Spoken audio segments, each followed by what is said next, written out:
रायगढ़ सहर स्थित आयप्पा मंदिर रे आरतम पर्व महाडंबर रे पालित होइछे। स्वामी आयप्पा मंदिर रे आरतम पर्व आज रायगढ़ स्वामी आयप्पा मंदिर रे आरतम पर्व महाडंबर रे पालित हो जाइछे। मंदिर रे बहु संख्यक आयप्पा भक्त माने काउडी धरी गुरुस्वामी प्रसाद स्वामी माध्यम रे सहर परिक्रमा करी नागापड़ी नदी रे स्नान करने जाइथिले। एई आयतम पर्व सबारीमाला आयप्पा स्वामी एक मुख्य पर्व अटे। आज केरल सबारीमाला क्षेत्र में मंदिर खोलिबार नियम रही। आज मंडल पूजार प्रारंभ बोली कहुए।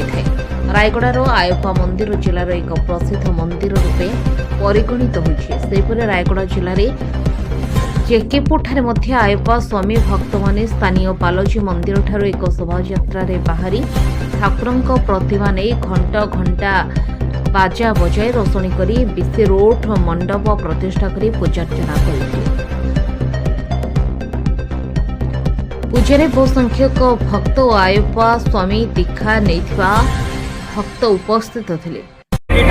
मंदिर आरंभ गौतम अय्यप्पा मंदिर से दिन ये आराटम प्रति वर्ष चलती इटा आगे हूँ आम वेंकटराव गुरुस्वामी कीर्तिशेष आज्ञा मंदिर दायित्व पूरा मुझे बर्तमान गोटे वर्ष तले ट्रस्ट नंबर भी चेंज होगा मेन्टेनेंस करला डेवलपमेंट बेस करला आम मंदिर तरफ गोटे अनुदान मंडप भी सब मैंने रही कृषि कर गोटे बनवाई तले अनुदान सब कर बर्तमान हूँ केरला मंडल पूजा बोले कह मंत्री पूजा बोले से मंत्री पूजा नवंबर 16 ओपन हम ये प्रोग्राम से मन से अनुसार हम भी से कम कर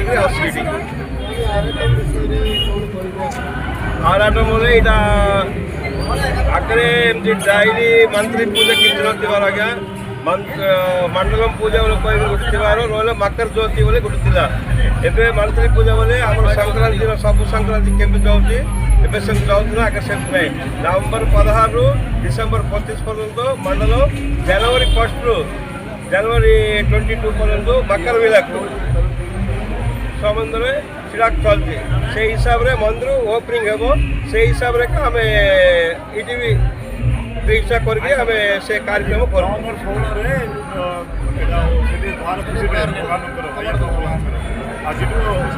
आरंभ मंडल पूजा आज आरंभ।